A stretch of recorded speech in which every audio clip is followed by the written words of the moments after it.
Thanks for tuning in to Proline TV, our starting lineup edition for the NASCAR Cup Series as we take a look at the speed charts for Martinsville. Thanks for tuning in. I'm Greg DePalma, and don't forget there is a link in the description for our earlier preview this week. We did it on Wednesday. Kevin Rogers sat in for CJ Radoon, who will be back in just a few days. So CJ will be with us with our next stop. So make sure to check us out earlier in the week. And Kevin will be back giving his Friday picks next week as well.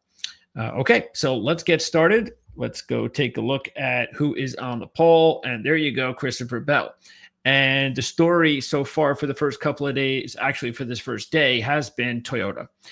Taking a look overall, Toyota, as we slide down the charts here, as you can see, even though we see three straight Chevys, overall, Toyota in this top 10 has 4 of the top 9, as well as the fastest driver being Christopher Bell. Chevy's looking awfully strong too.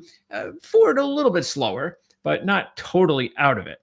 But right now, it's Toyota, Chevy. Toyota's got the edge. And the reason they have the edge is because they are also pretty impressive in practice, as you can see here, with the first 3 drivers being Wallace, Bell, and Hamlin. So Toyota definitely has the leg up at this point. But as we know so far this season, that does not matter, and especially this week at Martinsville. As we mentioned the other day, this is one of the very few tracks in the series where qualifying position does not matter, and even to the extent where your speed number is in practice does not matter either.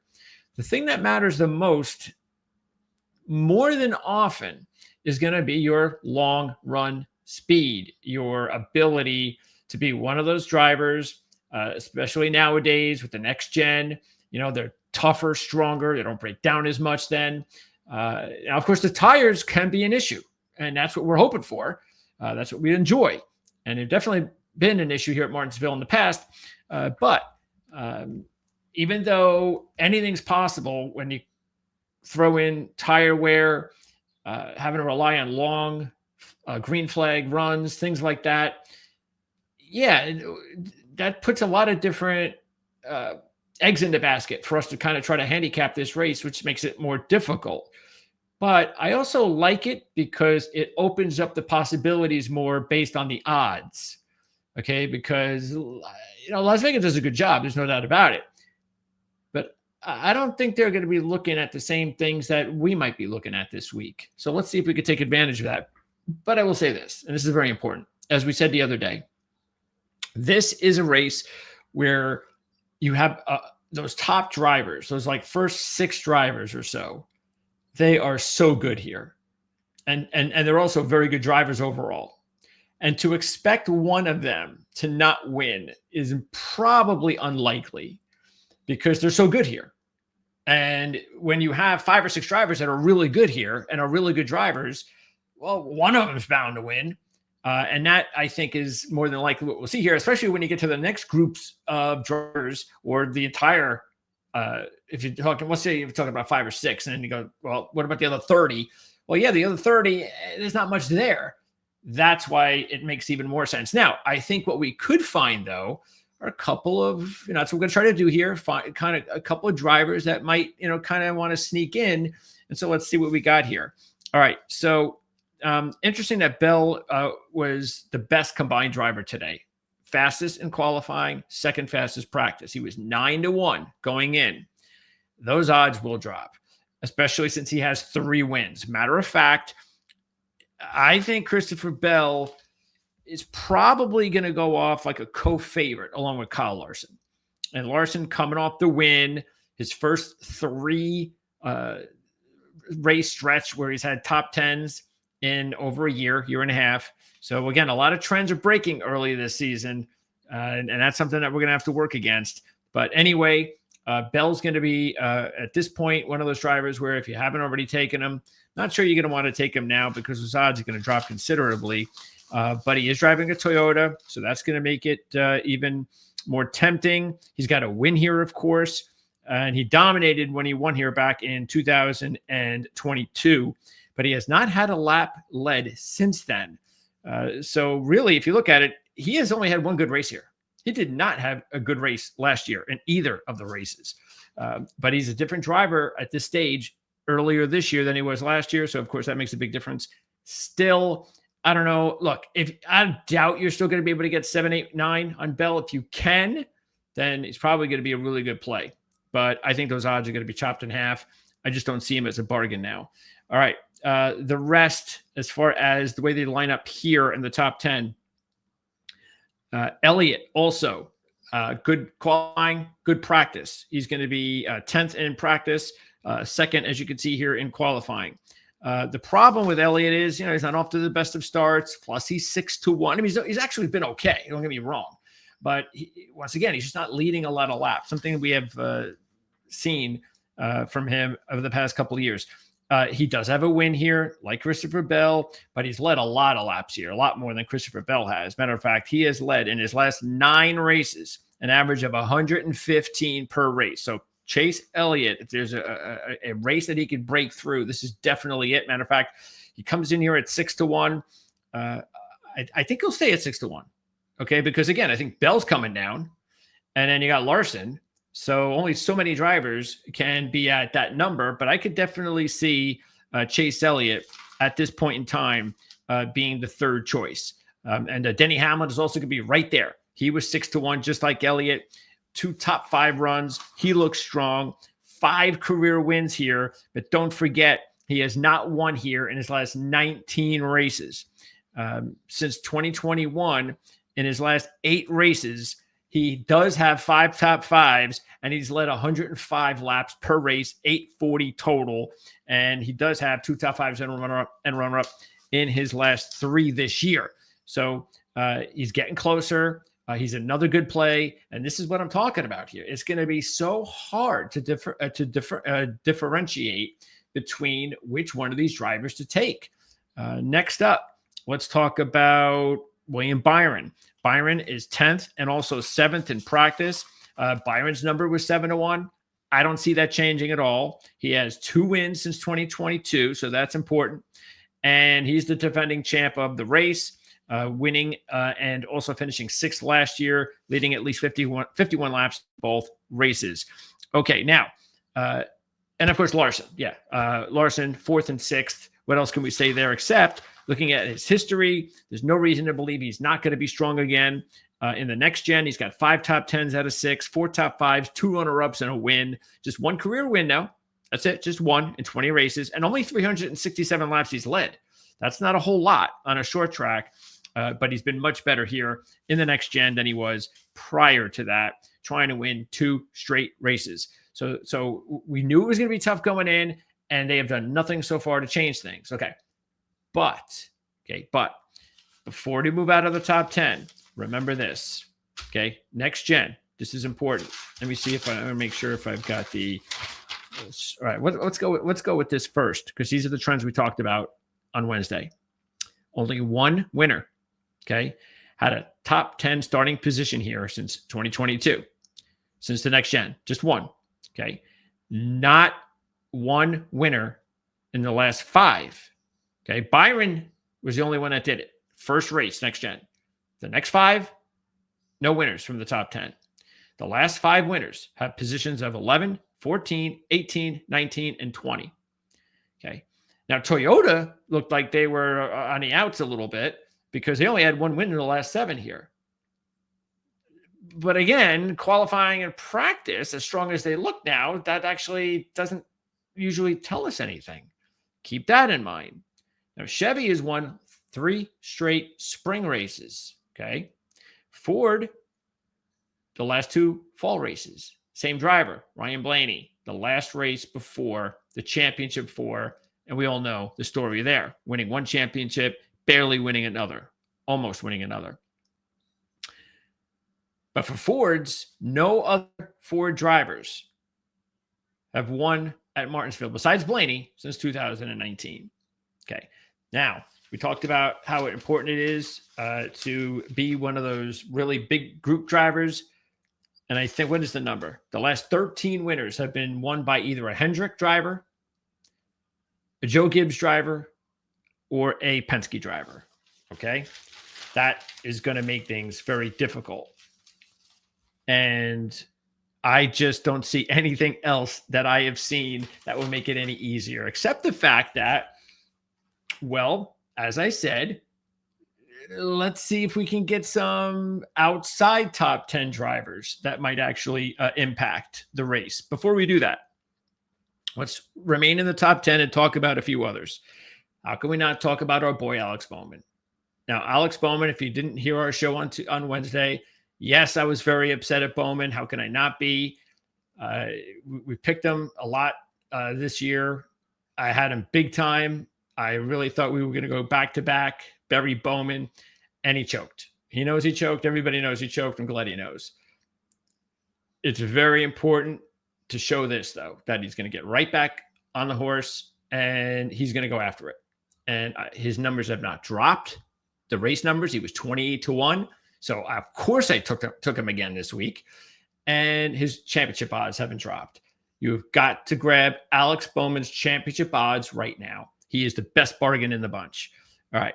But anyway, third in qualifying.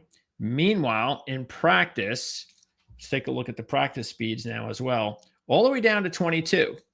I don't care though, right? Why should I care? It doesn't really matter. Matter of fact, the third place in qualifying might be an issue based on trends, but not really. So there you go. I'm okay with it. And I'm also okay with it because he was 28-1. Those odds will come down, but I just don't think they're going to come down a lot. So I still think you should get a good number on Bowman because of all the other good drivers that are getting low numbers. Bowman should still get a pretty decent number for you. But I hope you've been taking them like we have earlier in the week when you're getting better numbers. Buescher, just like Bowman, not as fast in practice. There you see him there down at the bottom, almost not at the bottom, at 28. Buescher is always a sneaky, a long shot driver, but he doesn't have a good history here. You know, Keselowski is the one that actually has a good history here, but just keep in mind too, Keselowski has an average of 23.8 in the next gen. He had a dominating Penske car at this track during those years. Not so much next gen. Okay, so, and of course, obviously, different team. And then the other two, Reddick and Logano. Let's just get Reddick out of the way. No, you can't take Reddick this week.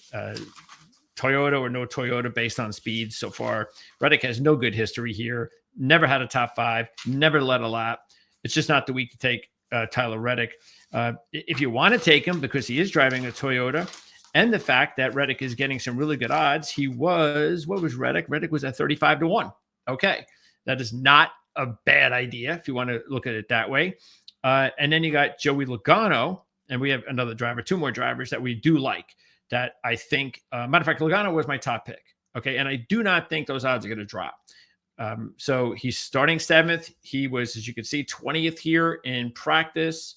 So he's in fine shape. What I like about Logano are obviously you got good odds on him. He does have a win here. He's led over 1,000 laps here in his career, and he has 11 straight top 10s with 5 top 5s and 2 runner-ups.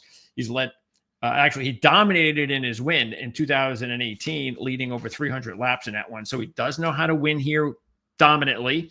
And he has had a lot of success here without winning lately, sort of similar to Hamlin. Former winner, hasn't won since, but still doing really well here. So Logano, 9-1, you're getting double than all these other drivers. I really like him in that spot. And then you have Wallace. Wallace was actually Kevin's second pick. I think Kevin had Hamlin as his top pick, which I, of course, was all on top of as well. But Wallace, we both agreed that Wallace is a really good long shot. Matter of fact, we talked about him last week on the show. And sure enough, he went out, performed well. And so once again, you know, Bubba is getting close. He really is. Third last week. He has 3 top 10s here, which for Bubba is actually pretty good. And in his last 5 races, most next gen, his average is 10th with 1 top 5. So this is a good track for Bubba. And let's see where Bubba's, we already showed you, fastest. Okay. So the good thing too is that I don't think Bubba's odds will drop dramatically. You should still get a good price, sort of like Bowman. I still think you're going to get a decent enough price on these guys. I just can't see them dropping that much where it's going to discourage you from taking them. They're still going to be long shot drivers. And so because of that, Wallace and Bowman, out of the top 10 that we were just beginning with here, those are the 2 drivers I believe you need to go with, and see if you can make some money on. All right. Or, of course, hit in fantasy. Now, let's take a look at some of the other drivers on the outside. Where a lot of the winning has come at Martinsville. Okay. Let's move back here because I want to actually, let's also show you. Do we have a cutoff point? No, we don't. Actually, I was going to see if we had a cutoff. We don't. And the reason we don't have a cutoff point is because everything's been happening outside the top 10.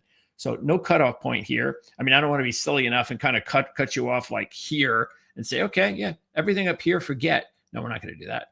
So here's the rest of the boys in practice. And the best ones for me, well, first of all, Kyle Busch and Gibbs. These 3 here I like. Briscoe was 19th fastest in practice. But again, we don't worry too much about that. But I like Briscoe, especially because I think his odds might jump up from 12 to 1. And because of that, I think he might be a sneaky good driver. He's coming off his best finish of the year. His average is 8.6 his last 6 races here at this track. So because of that, I think Briscoe could be a sneaky play. Obviously, driving a Toyota.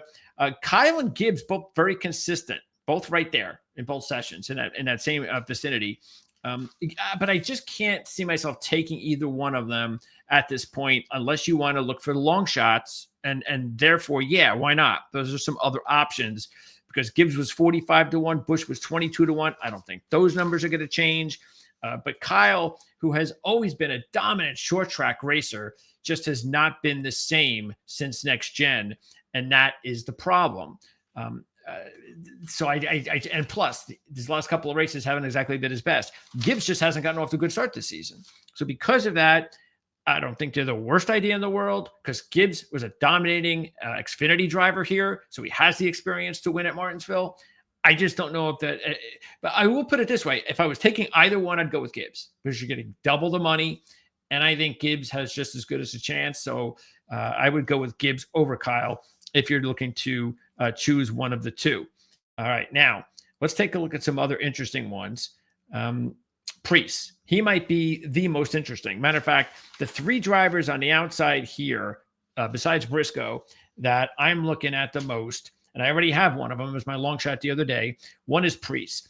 And I like the fact in a way, because Preece, 21st in qualifying, 8th in practice, which again, I think is more important at Martinsville. But you look at Preece, we know how strange it is for him to be coming in with back-to-back top 10s. But you have to take advantage of that, especially because he was 30 to 1 the other day. Those odds are not going to change. And he led 135 laps here from the pole in the spring of 2023. Now, he didn't finish well, but he does have a previous top 10 here, which was last spring when he was 9th. So his best finish was last year. He has already, just a couple of years ago, his best race here. So really, if you look at it, the last 2 spring races for Preece are his best races here. And here we go to another spring race coming off back-to-back top 10s and looking pretty good in practice. So yes, I think for the first time maybe ever, I'm going to go ahead and take Ryan Preece as a long shot, because once again, I don't see those odds dropping much. If they do, it won't be significant. Custer is another one. Let's see, where's Custer? There is Custer right next to Preece at 22. So the good thing about Custer, he was 5th in practice. And also, Custer is a driver that has had a lot of good experience here in the Xfinity Series. 3 top 10s, 2 top 5s. So I like that. And you're also getting a huge number at 130 to 1. Okay, so he's not my top long shot. I've got a lot of other options I've already gone over. But I think at 130 to 1, I'll throw a buck in there. And I also like Noah Gragson. So Gragson is not that far behind there at, is right there, 24th. And AJ, we'll get to him in just a second. But Gragson, who was my 3rd choice, my long shot pick a few days ago at 60 to 1. Those odds are not going to change. He was 13th in practice. So I think that's good. But what's really nice about Gragson is that things are starting to go well for him. He's getting real close to looking like the driver that we anticipated he could become in the Cup Series. He still has a ways to go, no question, but he's starting to get close. And if you look at his Xfinity Series history in 5 races, 4 top 5s, a runner-up, a win. He's led over 230 laps, and he's just had a lot of success here. Matter of fact, in the Cup Series, which was the very last race here in the fall, he finished 11th from the 25th position. So that is something that intrigued me. And that's the reason why I figured he wasn't a bad long shot. Speaking of AJ, he has 7 career top 10s here and 2 top 5s, but he hasn't led a lap in his last 8 races. It's been a while since AJ's had success here, but back-to-back top 10s coming in. Unfortunately, his practice speed was 31st, and since you're starting 23rd as well, probably not the way to go at this point. And then Ryan Blaney. There's Ryan Blaney after a little bit better qualifying run, a little bit better practice run of 25th. He'll be starting 32nd. And he just doesn't have a good car right now. The handling not very good. This is going to be real interesting because we've seen Ryan Blaney not look all that great in practice and qualifying recently before, and he still came out one of the co-favorites in the last week or two. Might have been last week, actually. But you saw what happened. And I said last week, and I keep saying it, as I know my boy, when he's not going well, when there's stuff going on with the car, when they're trying to figure things out, when they got bad luck, blown engines, bad time on pit road, getting into crashes, no blaming themselves or anything like that. They're in a bad run. And when he's in a bad run, he doesn't just come out of it and win races. I'd like to see him do it. It's just not his MO. So that's why I was not going to take him this week at 4-1. Now I think you should get double on him now. If they still have him at 5-1, 6-1, look, I can understand it. He's got the 2 wins, but don't forget those were 2 wins during the fall. That was when he puts on his best car. That's when he just makes the run into the postseason. It's the spring. And if anything, a lot of it has to do with, hey, let's learn what we can do to be better in the fall when it counts. So I just don't see this being the way to go with Ryan Blaney yet. Even if you get 8-1, which I think you should get, I just don't see that is going to be something that you want to go for. I hope I'm wrong, of course, being a fan, but just don't think I'm going to be. And I believe that is it. That is pretty much it. Let's take a look at, again, if you want to see what the rest of the practice runs are, look at Van Gisbergen there, 9th, unfortunately, 33rd in qualifying. So that's not looking too good there. Eric Jones just quiet. Todd Gilliland, quiet. Hunter Nemechek hasn't been able to get on a roll after a pretty decent start. Suarez, once again, quiet. So things aren't, the Suarez Chastain team is just not off to that great of a start. And there you go with the rest. Not as good as he was in qualifying. They're 31st in practice. And then you see the rest. Disappointed to see Austin Cindric also 36. So really, if you look at it, Logano, Blaney, Cindric out of the 3 Penske drivers, all of them, except for Logano's 7th place qualifying run, had really slow speeds. So that's not a good starting point for Penske. But it's not about how you start, it's how you finish. I think we've learned that lesson quite a bit so far this season. And we'll see whether or not we can jump on another winner this week. We came really close to almost going 2 for 2 last week, which would have been really nice, especially since there were long shots. But hey, you know what? Bowman continues to get good prices. So as long as he keeps getting good prices and doesn't wait until those prices drop to win, which you know what? They're probably not, because he's not a named driver. So we're going to get Bowman one of these weeks. Hopefully we'll get him this week. If not, we still have Logano and Gregson on our top 3 card. And if I would have to give you at this point, just to close the show here, what would I go differently? Or if I'm just on my own, which I am now, not have to go back and forth with another handicapper. I'm still taking Bowman. I'd like to go Hamlin. If I get 6-1, I'm okay with that. Still like Logano. And then that's it with the short numbers. With the long shots, again, you got Bowman, you got Wallace, you have, I think Briscoe will be interesting to see where he goes. I hope he's better than 12-1. Priest is definitely a pick. And there you go. That's what I'm going to go with. In case I missed anybody, Gibbs might even be interesting because he's got a big number. And Custer also has a pretty big number. All right, so we are going to be back again next week. Don't forget, AJ will be with me, and we will continue to give you as much coverage here in the NASCAR Cup Series, also in F1. So F1's off this week. When CJ comes back, we're going to talk more F1 and NASCAR. And please make sure to subscribe. That's the best way to support us. You can also check the thanks icon on the bottom of the video, of this particular video. And the thanks icon, you can click that and you could donate to the show. So you can donate anything you like. It could be $1, could be $10, $20, whatever you want to donate. You hit the thanks icon. That's another great way to support the channel. And the more we get support from you guys, which we, of course, truly appreciate, the more we'll be able to do for you, the better content we'll have, and the more we'll be able to get you ready for these races every week. So thanks for tuning in. Good luck tomorrow in Martinsville, and leave comments, questions, anything you like. Of course, underneath the video here, I'll respond to them. We'll talk about it with CJ on our next show.